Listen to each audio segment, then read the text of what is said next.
I really was skeptical at first that should be able to, recoup everything within a year or less. And I guess it's true if you follow the system.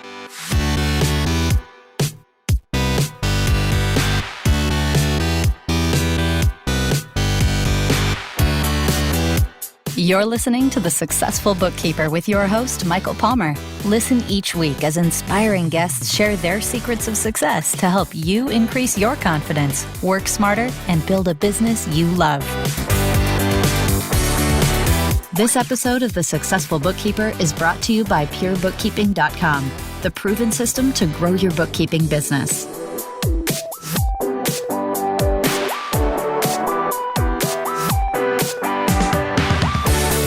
Welcome back to the Successful Bookkeeper podcast. I am your host, Michael Palmer, and I am super excited about today's guest. She is an inspiring bookkeeper from the great Canadian province of Manitoba.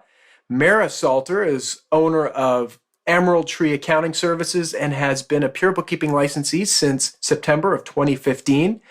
And her story is one of overcoming the barrier of operating her bookkeeping business in what I would say is a pretty small town to becoming a success through hard work, determination, and being open to new ideas. And so we're going to have some fun talking about these new ideas with you, Mira. So welcome to the podcast. Okay.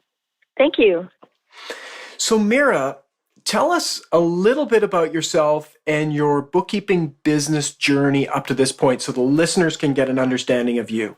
Okay. First off, I did start off doing bookkeeping on a part-time basis because I had a full-time job and it was always tough to build clients and everything, and I couldn't do it on a full-time basis because it wasn't just providing enough in income. I then had met somebody and we worked as business associates for a couple of years and decided to become partners. And we thought that was going very well for the first little bit. And then things unfortunately didn't work out. We ended up having different views of how we wanted to run the business. And then it ended up where I ended up having to start all over with my business. So that was kind of tough. But all that time as an IPBC member, I remember seeing Pure Bookkeeping and how all the stuff that you guys provide would help to organize. And I think that was our biggest drawback as well, is we just weren't as organized as we should have been. So I figured, I'm going to go ahead and purchase my license and get everything I needed and hope for the best that it will help me grow my business. And once I joined in September of 2015, I started the process of reading everything, getting trained up, trying to get all the manuals and everything done, which was quite the task. There was quite a lot of information that I didn't realize I should have already gathered and put together, but kind of, left it, for last minute thinking, I'll get back to it maybe, a little bit later. And a little bit later never comes along because you're always swamped trying to keep things caught up. So the information that Pure Bookkeeping had online was a big help in getting me organized. And once I got organized, I started also using the Pure Bookkeeping sales and marketing techniques. And that's what I started trying to use to get new clients and start building up again.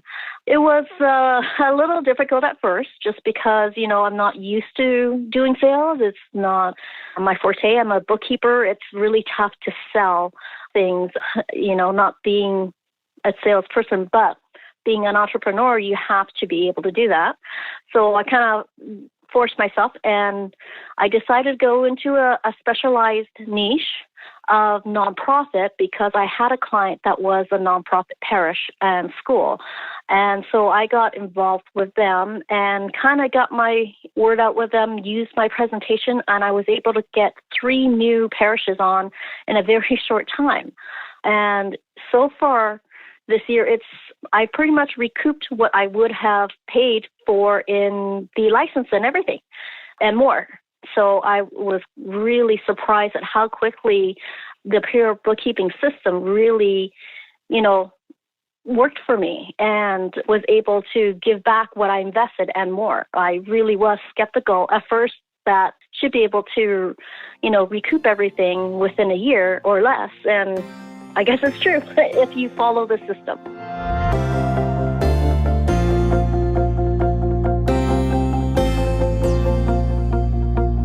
Well, thank you for sharing that and for sharing your success using the Pure Bookkeeping system. And what I'd like to talk about is that whole concept. What I love about your story is that specialization in that very narrow niche of working with parishes and as well nonprofits. Tell us a little bit about how you thought of that. You know, you had a customer, but were you concerned about doing it? Because a lot of people get concerned about having such a narrow niche. No, you know what? Initially, the reason why I chose it was because my current client was a parish/church, but the people that were running it and that were involved was great. And it was more of an eye-opener to see how well they ran and how well they treated the people around them. And when I really got involved, I realized what a need there really was for professional bookkeepers there because, you know, with nonprofit, they all looked for volunteers who were not bookkeepers or who were retired accountants or maybe retired bankers or whatever to help them do the job, but didn't really know the accounting concepts and how to record things. And even just simple thing as filing their charity returns and everything. So that's when I noticed that, you know what, everyone's doing it differently. If I can get in there and sell my concept to say, look, I can do all the bookkeeping for you guys and streamline everything so that all the parishes are doing it the same way. When they do consolidate all the financials at the head office, it will be a lot easier. It's great. You know what? You know, that whole concept of positioning yourself and figuring out what's the real problem that's going on with these people, and then coming up with a positioning conversation that helps you position why you're a great option, and voila. Now, when I saw you at the IPBC conference, I was blown away by what you told me in terms of the results that you had with doing this. And you said, Michael, you know, I went and I niched, and I was just blown away by the results that you were able to produce within that short period of time with that narrow niche. Share a little bit about were you surprised by how effective this was? Actually, yeah, I was, because I would have thought that with parishes or any nonprofit churches would want to keep somebody who's more like within their, I guess, religious background kind of thing, so that they wouldn't be receptive of somebody who maybe was just like an outsider who didn't share the same religious belief as them. But a lot of them are a lot more business savvy than we think, and they still have the same issues as anybody else. They have to deal with CRA, and they realize that if they don't get their stuff together, they will come under fire from CRA and be audited. They could lose a charity status and all that issue. So I think that they realize that having all these people who are volunteering is great where it comes to help save them money in the end. But they also realize they're not doing it properly, which ends up costing them more money, because then now they have to actually hire an accountant or an accounting firm to get everything done properly and file properly and report it properly. So it's not benefiting them to have people who are not certified in bookkeeping to do this work. And the way I'm doing it is I'm also trying to use the value pricing packages. So it's a lot more easier for them to budget. It's more reasonable for them. And, if there's a lot of smaller parishes, I can combine them because the volume is so low and give them one price, and then they split it between however many parishes that they have that are willing to get in together. Wow, it's remarkable. And, I think it's not just a challenge that people have with nonprofits or parishes and those sorts of things, is that what you've done is you've helped your prospects understand the value of what it is that you do. Like you say, everybody has to use CRA, and there's a cost to not having things done correctly. There's always a cost to doing things one way or the other, and you position it really well with your customers, saying, look, this has to get done. This is going to save you money. It's going to save you time. And it then becomes valuable. And then you've taken it a step further, which is have some package pricing, which makes it very clear and easy for them to budget. Well done. Thank you. What have been some of the responses from your customers? Oh, nothing but praises so far, which is like knock on wood here. I'm so happy. But, I'm also using the Pure Bookkeeping system to make sure I have that manual in place. Everything's in place. All the procedures logged in and the audit trail for them to follow as well as for me. But as far as I can tell right now, everyone's happy. We have a couple of opportunities that will be coming up for other major parishes that we are going to be presenting to. So we're getting that done and started, and I'm hoping it'll go well and to expand. Like I already have one employee now as well. So wow, that's a big step for me. So to have my own employee. So, and you were literally, it's September of 2015. So we're getting on a year and a half now. You've gone from almost zero revenue to now having another staff member that's working with you. Correct. Wow. Beautiful.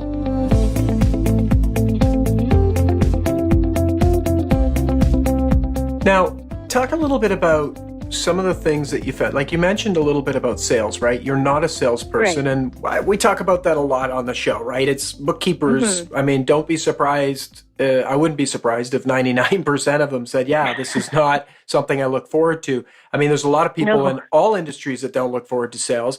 But how did you take that step to say, well, I'm going to do this and I'm going to go ahead and just do it? Like, how did you make that happen for yourself? Well, like I said, I was lucky though that I already had a client that was a parish. So I was able to contact the head office there, and I talked to the CFO person there, and I presented my idea using the presentation that was given with the Pure Bookkeeping, as well as I had the current client who was one of my references. So he really liked the idea of streamlining everything and putting it all together. So that's how I got started. I just kind of approached him, and I guess it also helped that my current client was so impressed with me. He totally encouraged me to go ahead, talk to them. I'll back you up. I will be your reference if you need. So it helps, when your clients really gives you that nice boost to boost that confidence level that, you really need to do the sales, I feel. Beautiful. Yeah, and it's great. It's a great tip for everyone. When you've find the customers that you love and that love you, mm-hmm. and then grow the business around them through referrals and your presentation. Like you said, it's a really, really smart move. For mm-hmm. you, Mira, what gets in your way? What do you think is your biggest barrier for you running your business? Still, for me, the work-life balance. I think trying to make sure I have that fine line of work-life balance. Like just recently, it's the GST times always. Everyone's got their GST at the same time due, and now it's like everyone's also got their year-end due at the same time. So trying to ensure that, I'm always on top of everything and making sure all my clients' needs are met at the same time.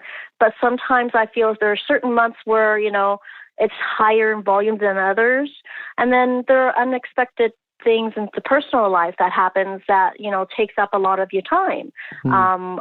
Right now, I'm also doing some basement renovation, so I really don't have an office right now. So I'm kind of working all over my house, but trying to get everything done as well. So for me, that work-life balance is still the hardest thing for me to try to maintain, but it's gotten a lot better.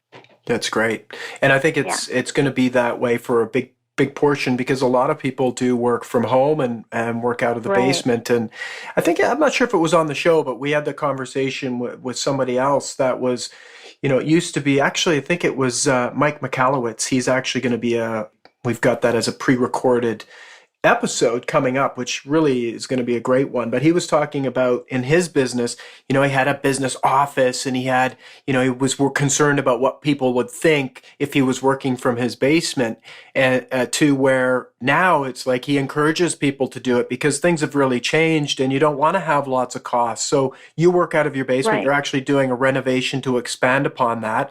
How have you found mm-hmm. that with having your office in your home? I love having my office in my home, actually. Right now, the only challenge, of course, is I don't have an office since I'm doing the renovations, since we are making everything bigger and better. But I do love working from home. Like you said, it saves a lot on cost for overhead. And I'm still home. Even if I can't be with the family, I'm still surrounded by my family. Well, that's great. And with your tools that you use currently in terms of your growing your business, what's the outlook for 2017 in terms of prospecting and find new business? Are you going to be doing the same things that you've done with your parishes and your nonprofits? Actually, pretty much. It's worked so well for me that I'm doing the same thing. I've actually had mentioned before, I've got a big presentation coming up. I will be presenting to actually all the priests at the St. Boniface area, and it's because I have one of the new clients that I got last year, kind of told us to, yes, go ahead. Let's contact the CFO there and get yourself presented. And the CFO there loved our idea, and he says, we would love it if you guys can do a presentation to all the priests so that they can actually hear and see what it is that we can provide and how we can help them as well. So I'm hoping that will come about soon. I think it's sometime in April, and that I will grow more, in this way. I know you're going to grow more. I'm very confident in your abilities. So let's talk a little bit about where you're from. You're from just south of Winnipeg, right? Tell us a little bit about your town. Right. It's Niverville. It's a very small town, but it is a growing town. We finally got a Tim Hortons. So everyone's excited about that. And for our international listeners, that's a big deal for a small town to have a Tim Hortons. It's like it would be the equivalent of like a Dunkin' Donuts, I guess, in the United States. And for Australia, it would be the equivalent of, I'm not sure what, but we have a lot of listeners in Australia. But it's a real small town. What's the population? 3,500, I think? Yes. Now, 3,500, yes. 3,500, yes, very small town. Yeah. Now, you've grown your business remarkably, and there's people that are in large centers that pale in comparison to the amount of revenue that you're doing. How is that? How is it that you're able to grow such a large business in such a small town? Well, I am only about 25 minutes from the city. So not being that far away is good. So I can still actually get clients from the city, but I also provide all my services remotely. So it helps that I can get to all these services remotely and have everyone either scan things, or I can go pick up their paperwork. And everything is done either on site at my office, or I remote access into their computer in some way, shape, or form. Wow. Mira, it just seems like every obstacle, small town, business, breakup really, if you will, with your past partner, starting from scratch, and yet it never seems like it's that daunting of a task for you. You just kind of make it work and make it happen. What do you attribute to your, the mindset? Like, you have a very positive mindset. What do you attribute that to?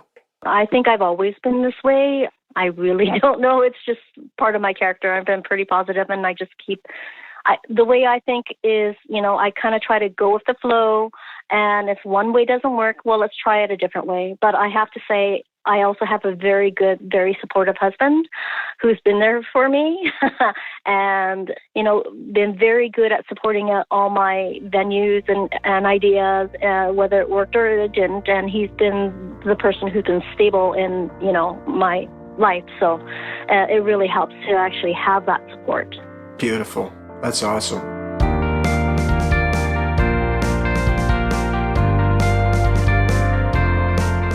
So I'd like to ask you if there were a couple of things that you would say around your own business success, tips or advice that you would give, what would they be to bookkeepers that are listening? Referrals, I think, is the best thing. Using your clients as your referrals. If you have a really good client and there's someone you love working in a certain industry and they have nothing but praise for you, use them. Ask them if they know of anybody that needs bookkeeping, or even just going to other get-togethers for referrals. That is a great way to get business, because that's one thing I've really found that has really worked for me.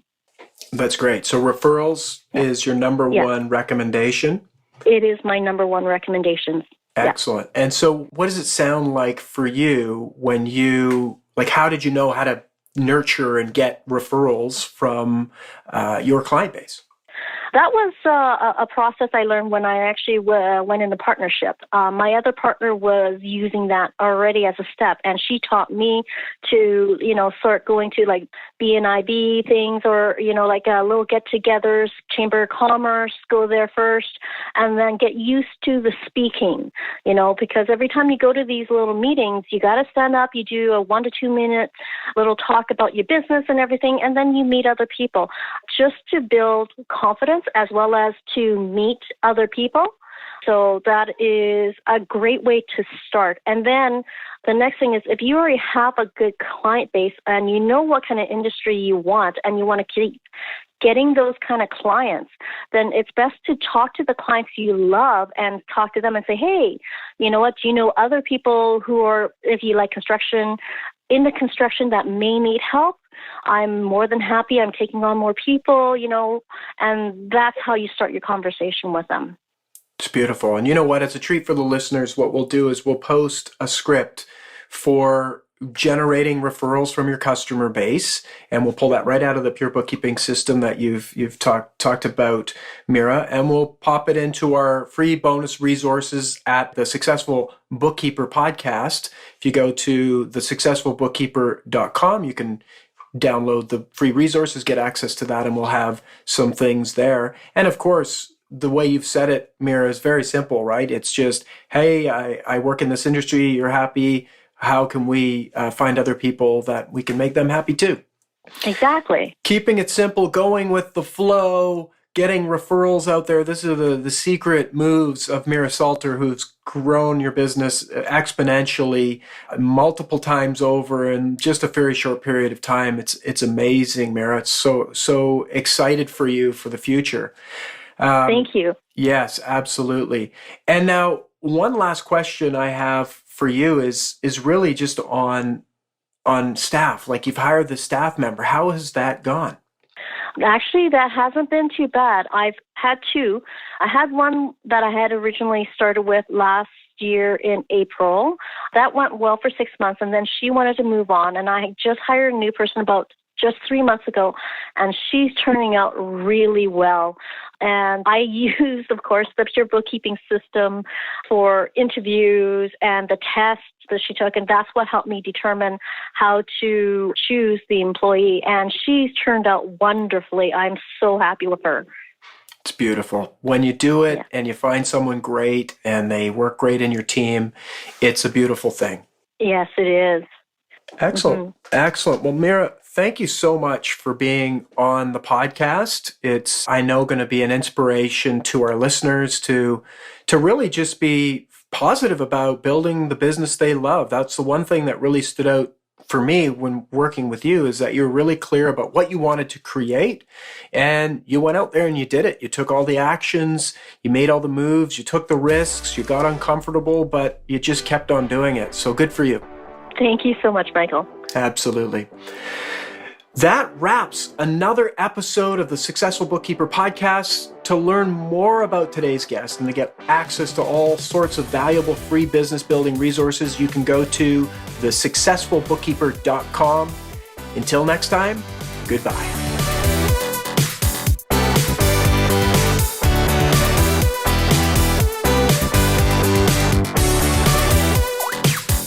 You've been listening to The Successful Bookkeeper with Michael Palmer. For more information and to download the resources mentioned in this episode, please visit us at thesuccessfulbookkeeper.com. Thank you for listening.